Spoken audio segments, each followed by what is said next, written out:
당신의 이름은 무엇입니까? 당신이 믿고 있는 그 이름, 그 기억, 그 얼굴, 과연 진짜 당신의 것입니까?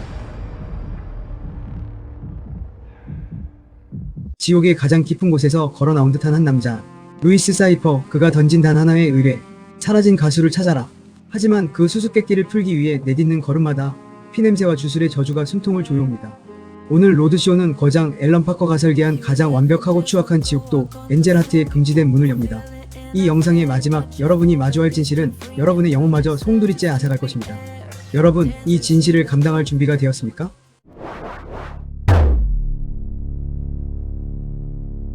오컬트 누아르 영화 엔젤 하트. 1987년 세상에 공개된 이 영화는 당시 관객과 평론가들에게 엄청난 충격을 안겼습니다. 그 충격은 단순히 자극적인 장면 때문이 아니었습니다. 인간의 가장 근원적인 공포, 즉 내가 누구인지조차 모르는 공포를 가장 우아하고 가장 기괴한 방식으로 풀어냈기 때문입니다.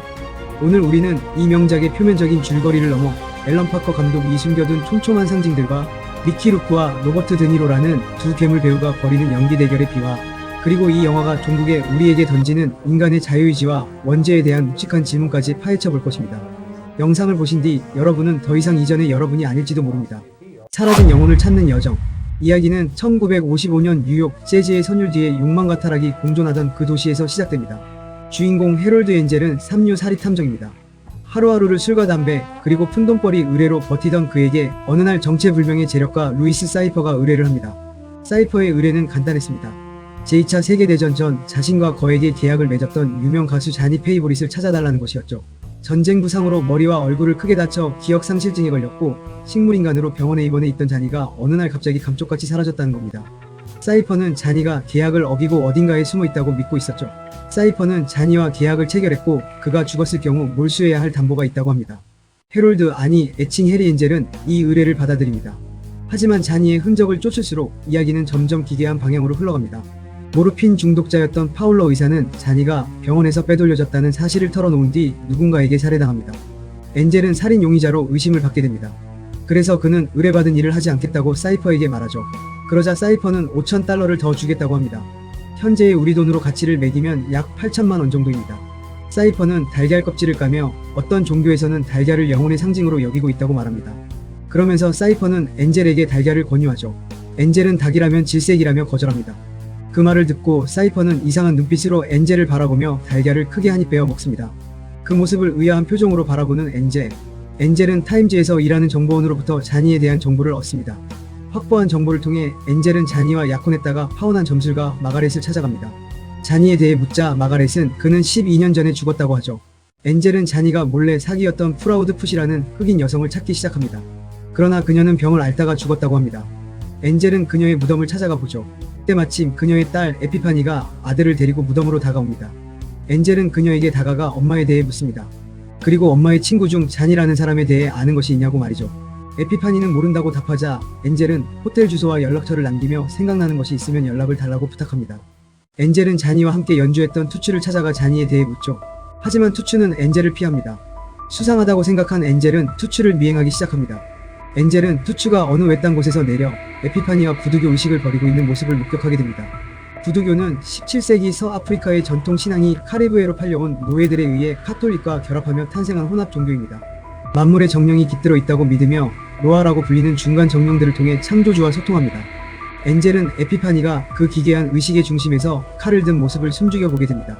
의식이 끝난 뒤 투츠가 자신의 집으로 돌아왔을 때 엔젤이 뒤에서 덮칩니다.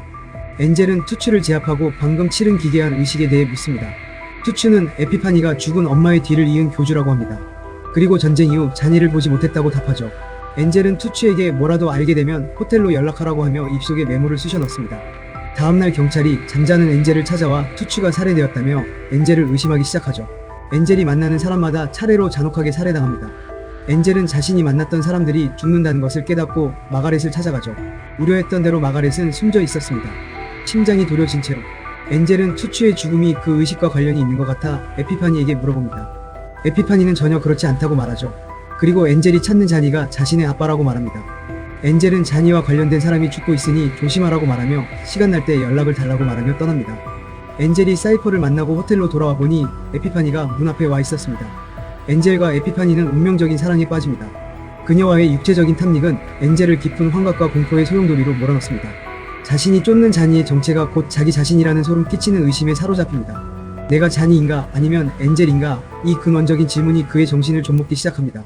지옥을 설계한 마에스트로 앨런 파커.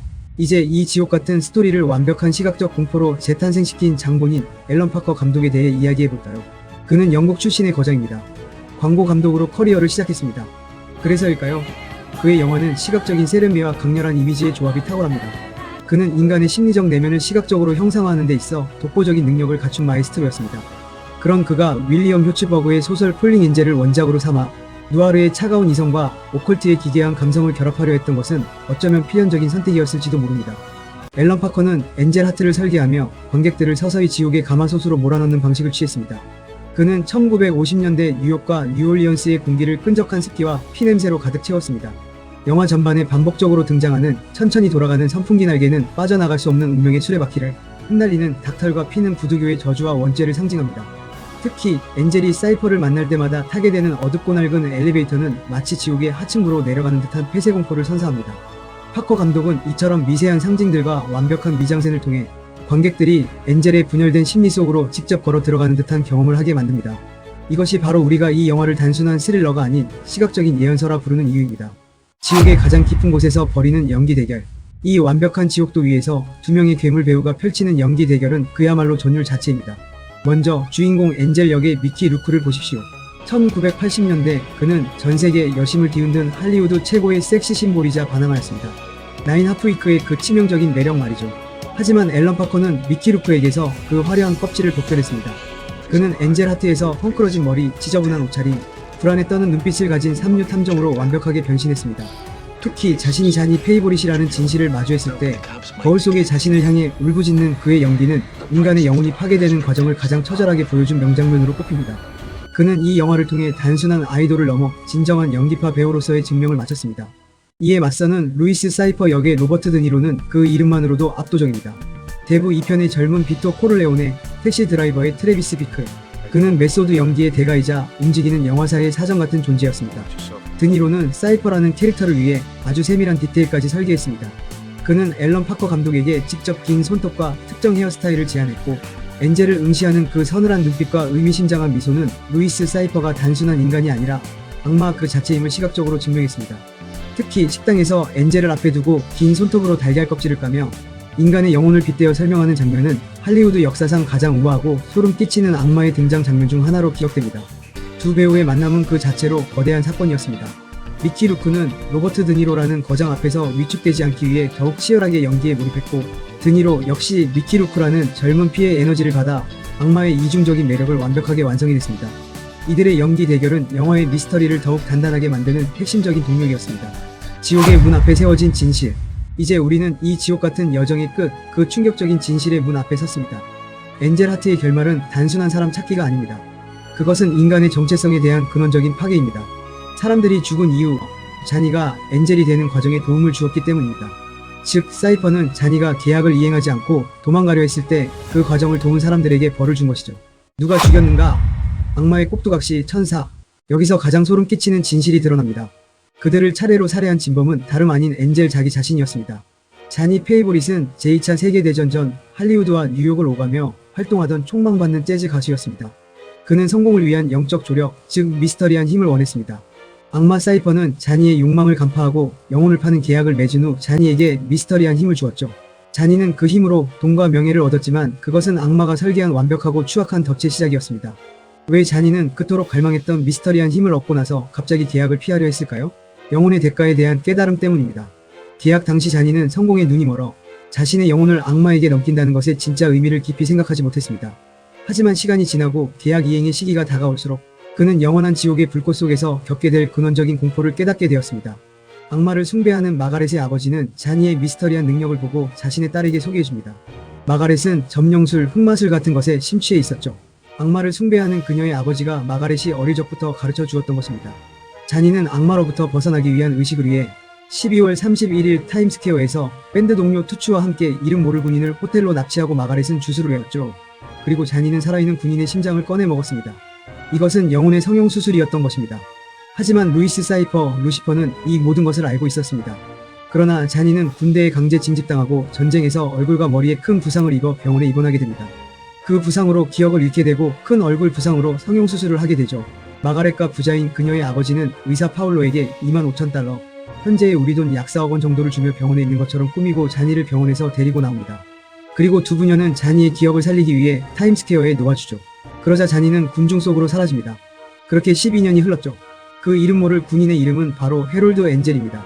사이퍼는 엔젤에게 사라진 자니를 찾으라는 의뢰를 맡김으로써 엔젤이 스스로 자신의 추악한 과거와 직면하게 만듭니다. 마침내 드러난 진실, 에피파니는 자니의 과거 연인이었던 이베트 프라우드풋의 딸이자 바로 자니 본인의 친딸이었습니다. 악마는 엔젤이 이 사실을 전혀 모르게 만든 채 자신의 피를 나눈 친딸과 관계를 맺게 유도했습니다.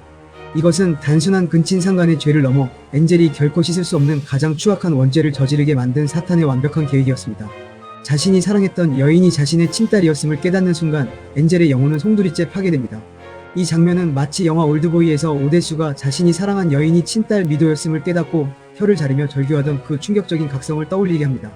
오데수가 15년의 갇힌 시간 끝에 마주한 진실이 자신의 삶을 송두리째 앗아갔듯 엔젤이 12년의 위장된 삶 끝에 마주한 진실은 그를 영원한 지옥의 불꽃 속으로 밀어넣었습니다.